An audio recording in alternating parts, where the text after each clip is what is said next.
I love watching stand-up comedians. Comedy, when it's good, has to be one of the best things there is on earth. My favorite type of comedy is probably observational comedy. I love a lot of comedians like Jerry Seinfeld and Brian Regan. Observational comics are like superheroes to me. They're the only people who can take everyday objects and things that we see and do every single day of our lives and poke fun at them and show us how ridiculous they actually are until your brain just explodes wondering, how have I never noticed that? They really are superheroes, the only people that can see the obscurity in everyday life. I'm not a super funny guy or anything, but if I were to try and be a more observational person just in general, there would be one topic that I always think about and that I always sort of wonder how people don't really pay more attention to it. The biggest thing I think we use in everyday life that nobody really sort of takes the gravity of what it is probably our language. Language, words, or speech. Speaking is such a mind-boggling thing to me. I told you guys in my previous daily titled Arguing how I was going to become a lawyer, right? The thought that I would have clients whose lives would be pretty dramatically affected just by the words I say and the order that I say them in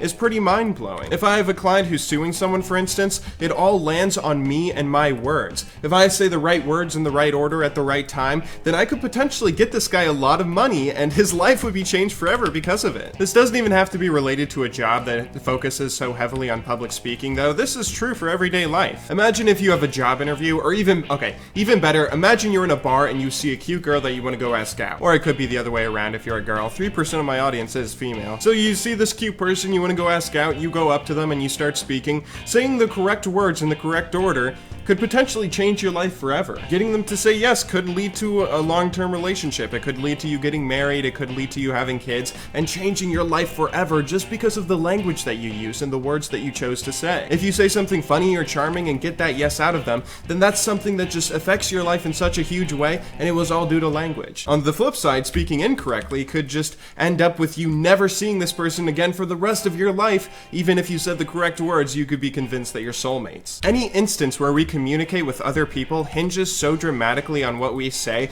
I think it's the most fascinating thing in the world. Almost any problem, too, that you have, from a toxic player in League of Legends to, I don't know, forgetting to do your homework for high school, that could all be remedied if you say certain words in a certain order. It's just amazing to me the power that language has. There's almost always some words that you can say that can fix almost any problem you have, it seems. Okay, that might be an over-exaggeration, but you guys get the point that I'm driving at. This is something that I've always found super interesting enough to talk about it in a whole video. Hopefully you all found it just as interesting as me, but if you didn't, I apologize. I hope you'll still stick around for tomorrow's video, but until then, thank you very much for watching. Good luck in solo queue, and have a wonderful day.